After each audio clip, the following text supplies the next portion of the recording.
50,000 বছরের রাস্তা হবে যার যার কবর থেকে হাসরের মাঠ। ফুলচেরাতের পুল হবে 30,000 বছরের রাস্তা। আমার উম্মত গুলো কিভাবে রে পায়ে হেঁটে তারা অতিক্রম করবে? বন্ধু নবী এমনি এমনি কাঁদেনি রে, নবী জানিয়ে দিয়েছে কাল কিয়ামতের ময়দানে উম্মত গুলো খালি পায়ে থাকবে, মাটি তো তামা থাকবে। ও বন্ধু, তাদের শরীরে কোনো পোশাক থাকবে না, উলঙ্গ অবস্থায় থাকবে।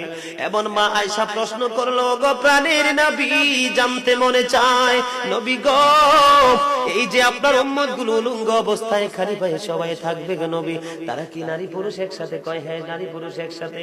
তারা কি কেউ কারো দিকে নজর দিবে না? এবার আমার নবী বলেছে, আয়েশা রে, কেমন করে নজর দেবে রে আয়েশা? বন্যার পানি যেমনি প্রবল বেগে বৃদ্ধি পেয়ে পৃথিবীর মানুষগুলোকে গ্রাস করে ফেলে, কাল কিয়ামতের দিন এই জাহান্নামের আগুন মানুষের দিকে বন্যার মতো প্রবল বেগে ছুটে এসে মানুষকে ঘিরে ফেলবে। এত ভয়ঙ্কর হবে রে আয়েশা কেরা, এত ভয়ঙ্কর হবে আসুরের দিন, এত ভয়ঙ্কর হবে সেই দিন।